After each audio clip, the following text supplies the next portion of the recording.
असत्य कथन ढूंढने का मतलब है, यहाँ श्यानता का बारे में आप पढ़ चुके हैं।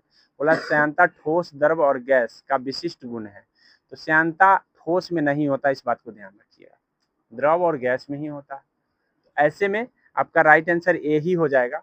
बाद बाकी यहाँ पे आप पढ़ सकते हैं कि द्रव की श्यानता ताप, जो ताप बढ़ता है तो घट जाती है उसकी श्यानता, और वही गैस की श्यानता बढ़ जाती है। ताप का उल्टा असर पड़ता है द्रव पर, और ताप का सीधा असर पड़ता है गैस पर। तो इसीलिए गैस का सीधा असर ध्यान रखिएगा और द्रव का आपको उल्टा याद रखिएगा। बस उल्टा सीधा याद रखने से आपको ध्यान रहेगा। आदर्श तरल की जो श्यानता होती है शून्य होती है, ये कई बार एग्जाम में पूछा। जब श्वेत प्रकाश प्रिज्म से होकर गुजरती है तो कौन सा रंग सबसे कम विचलित होता है? श्वेत प्रकाश जब गुजरता है तो 7 रंगों में विभक्त होता है, इस बात को ध्यान रखिएगा। जिसमें से आपका जो विचलन की बात अगर करें तो विचलन का सबसे कम विचलन लाल का होता है। यही कारण है कि हम सिग्नलों में रेड बत्ती के रूप में यूज करता है, और सबसे ज्यादा विचलन आपका बैगनी में होता है। ठीक है, आपने एक विबजियोर पढ़ा होगा, विबजियोर। तो विबजियोर से भी से जो होता है ऊपर जो होता है, आर नीचे पढ़ रहे हैं तो आर जो होता है रेड होता है और भी जो होता है बैगनी होता है। तो ऐसे में बैगनी का विचलन सबसे ज्यादा होता है और रेड का विचलन सबसे कम। तो विचलन के आधार पर ही वो विबजियोर बनाया गया है। और याद रखिएगा, जिसका तरंगदैर्घ्य सबसे ज्यादा होता है उसी का विचलन कम होता है। अगर यहाँ तरंगदैर्घ्य पूछता तो सबसे ज्यादा तरंगदैर्घ्य आर का होता। मतलब गुरुत्वाकर्षण के सार्वभौमिक नियम का प्रतिपादन किसने किया था? तो सार्वभौमिक नियम का प्रतिपादन जो है ना, न्यूटन ने किया है। ठीक है, गुरुत्वाकर्षण के सार्वभौमिक नियम का प्रतिपादन करने वाला व्यक्ति न्यूटन है, इस बात को ध्यान रखेंगे। आइंस्टीन ने E=mc² को प्रतिपादित किया है, जहां m का मतलब होता है मास और c का मतलब होता है प्रकाश का चाल, इस बात को भी ध्यान रखें। और E का मतलब एनर्जी होता है। कभी वायु शक्ति में ऊर्जा का कौन सा रूप विद्युत ऊर्जा में परिवर्तित होता है? आपको ये ध्यान रखना होगा कि ऊर्जा का न तो विनाश होता है न तो उत्सर्जन होता है। ऐसे ऊर्जा एक दूसरे में कन्वर्ट होते हैं, एक दूसरे में कन्वर्ट होते हैं। तो वही बोला है कि ऊर्जा जो विंड पावर है, विंड पावर मतलब वायु शक्ति है, उसका कौन से ऊर्जा मतलब ऊर्जा का कौन सा रूप विद्युत ऊर्जा में बदलता है? तो आपको ध्यान रखना है, यहाँ पे बोला है कि गतिज ऊर्जा से। तो गतिज ऊर्जा से ही, क्योंकि वायु में गति होती है तो गति से ही ऊर्जा निकलता है। तो गतिज ऊर्जा से विद्युत ऊर्जा बन जाता है, क्योंकि वायु जब तेज गति से चलती है तो वो जो है पवन चक्की लगा रहता है उसको घुमाने लगता है और वो कन्वर्ट हो जाता है यांत्रिक ऊर्जा में। और जब वो यांत्रिक ऊर्जा में कन्वर्ट होता है तो यांत्रिक ऊर्जा से ही विद्युत ऊर्जा फिर निकलने लगता है। निम्नलिखित में से कौन सा भौतिक घटना है जिसके आधार पर एक सरल पारदर्शी कार्य करता है? मतलब रिफ्लेक्ट होगा उसका होता है। यहाँ पे दूर को दिखाई देने की बात कर रहा है, तो दूर का दिखाई देना प्रकाश के परावर्तन ही सही होगा, पेरिस्कोप परावर्तन के कारण होगा। ठीक, लिफ्ट में मनुष्य का प्रत्यक्ष वजन वास्तविक वजन से कम कब रहता है? मत पर चढ़ते वक्त ज्यादा भार अपने आप को महसूस होता है और नीचे उतरते वक्त कम भार होता है, इस बात को ध्यान रखिएगा। ऊपर अपने आप में लगेगा कि हम खूब भारी हो गए और नीचे लगेगा कि हम भार हमारा कम गया है। तो इस तरह से ज्यादा तेजी से गिरने से क्या होगा कि भारहीनता, वजन जो है ना वास्तविक वजन से कम हो जाएगा। तो ज्यादा गति कहाँ दिया है? जब लिफ्ट तेजी गति से नीचे आती है। ठीक है, इस बात को ध्यान रखिए। ठीक है, तेजी गति से नीचे आएगी तो अपने आप में भारहीनता महसूस होगी। अब भार खुद का महसूस होना, बढ़ा हुआ भार महसूस होना ऊपर की ओर होता है। कौन सत्य नहीं है ये ध्यान रखना है, कथन में कौन सत्य नहीं है मतलब गलत है। तो बोला है बुलबुले का आकार पानी में नीचे से ऊपर की ओर आते हुए बढ़ता है। तो आप देखते होइएगा कि जब बुलबुला ऊपर जैसे जैसे आएगा उसका जो है ना आकार बढ़ता चला जाएगा, एक बार फूट जाता है, ज्यादा बढ़ेगा तो फूट जाता है। यानी कि छोटा से ऐसे आकार बढ़ता हुआ ऊपर जितना आएगा बढ़ता हुआ जाता है। तो ये बात तो सही बोला है कि आकार बढ़ता हुआ जाता है। पानी के भीतर बुलबुला उत्तल लेंस की भांति नहीं बल्कि पानी के भीतर है तो अवतल लेंस की भांति व्यवहार करता है, अवतल, इस बात को ध्यान रखिएगा। और जब पानी के भीतर, अगर पानी के सतह पर कहेगा तो उत्तल लेंस, और पानी के भीतर कहेगा तो अवतल लेंस। इसलिए ध्यान रखिएगा दोनों बातों को, डिस्कशन सुनना इसीलिए जरूरी हो जाता है। फ्लेमिंग के दाएं हाथ के नियम का प्रयोग किसकी दिशा का पता लगाने के लिए किया जाता है? तो प्रेरित धारा की दिशा का पता लगाने के लिए फ्लेमिंग का बाएं हाथ का नियम है। ठीक है। फ्लेमिंग कौन सी युक्ति रासायनिक ऊर्जा को विद्युत ऊर्जा में, मतलब रसायन को विद्युत बनाता है बैटरी में, बैटरी ऐसा करता है। ठीक है। डायनमो करता है यांत्रिक, सोलर सेल करता है सौर ऊर्जा को विद्युत ऊर्जा में, डायनमो करता है आपका यांत्रिक ऊर्जा को विद्युत ऊर्जा में, इन्वर्टर करता है एसी डीसी को एसी में। तो इस सब का काम आपको ध्यान रखना है, इस बात को। यहाँ देखिए, निम्नलिखित में से कौन सा एक प्राकृतिक बहुलक नहीं है? प्राकृतिक बहुलक कौन नहीं है ये पूछा है। तो प्राकृतिक बहुलक इसमें जो है नाइलॉन नहीं है। नाइलॉन एक कृत्रिम बहुलक है। बाद बाकी यहाँ जो भी दिया है, रेशम भी कीट रेशम कीड़ा से प्राप्त होता है, इसलिए प्राकृतिक रूप से हो गया। चमड़ा भी है आपका, और ऊन भी है। ये सब प्राकृतिक, किसी न किसी चीज से, प्राकृतिक वस्तु से प्राप्त होती है। नाइलॉन सिंथेटिक होती है, मतलब वो रसायन से बनाए जाते हैं। पॉलीमर नहीं है ऐसा पूछा गया कि कौन पॉलीमर नहीं है। तो क्रेपोलेक्टम हम पीछे ही सेट में आपको बताए थे, पॉलीमर नहीं है। बाद बाकी आपका नायलॉन पॉलीमर है, क्योंकि एक रासायनिक पदार्थ है।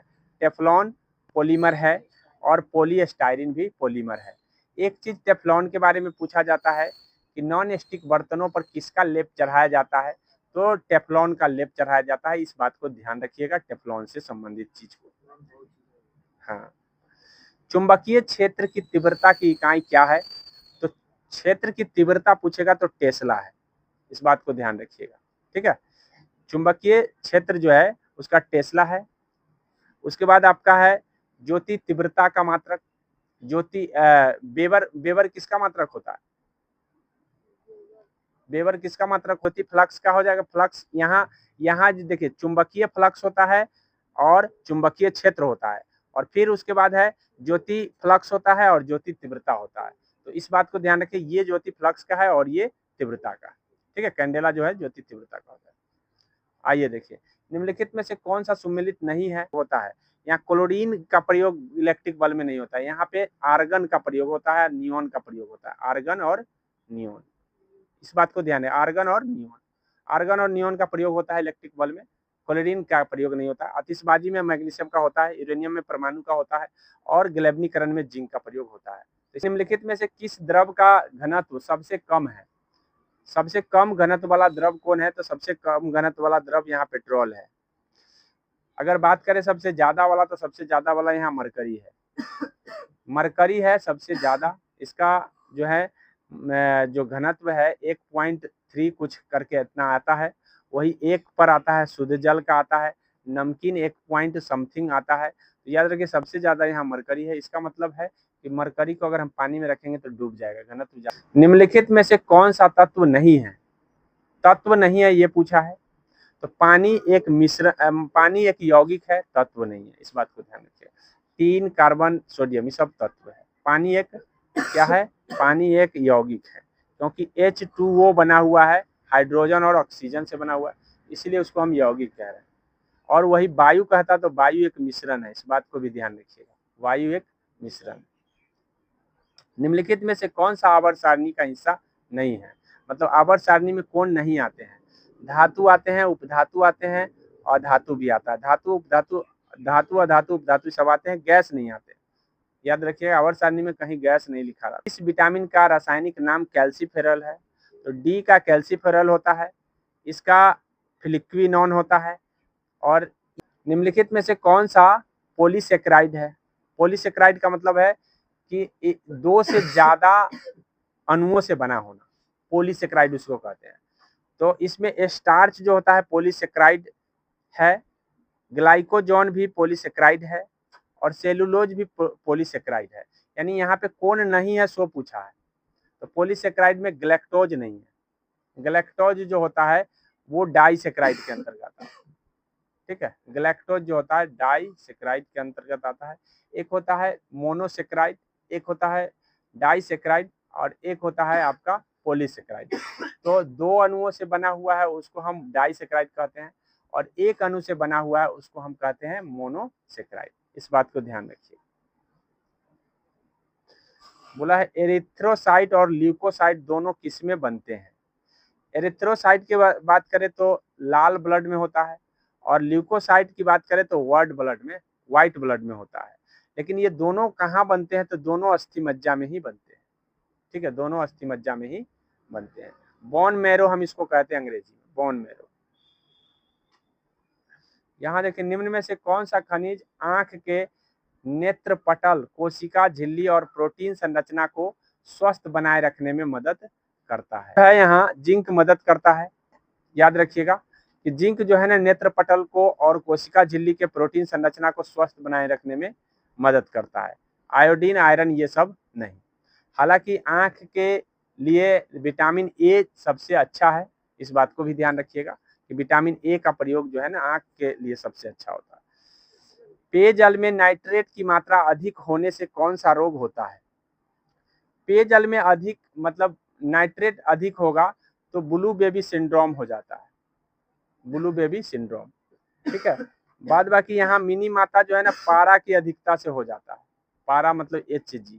ठीक है, Hg बढ़ जाने से मिनी माता रोग हो जाता है, इस बात को भी ध्यान रखिएगा। हैजा जल के दूषित हो जाने से, टाइफाइड जल के दूषित हो जाने से होता है।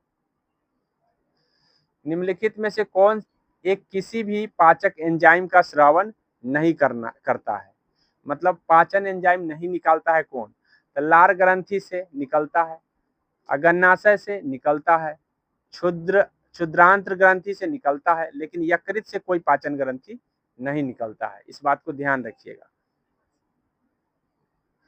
इनमें से कौन सा संक्रामक रोग नहीं है। संक्रामक रोग का मतलब होता है वे रोग जो फैले, तो फैलने वाला रोग आपका जो है हैजा फैलता है। ठीक है, एंथ्रेक्स भी फैलता है, मलेरिया भी फैलता है, कैंसर नहीं फैलता। ठीक है, मतलब कहने का मतलब है कि मलेरिया किसी न किसी चीज से फैलता है, जैसे मक्खी से फैल गया, उसके बाद है हैजा जो है ना दूषित पानी से फैल गया, लेकिन कैंसर किसी चीज से फैलता नहीं है, इस बात को ध्यान रखिए। वाहक वाला जो रोग होता है उसको संक्रामक कहते हैं।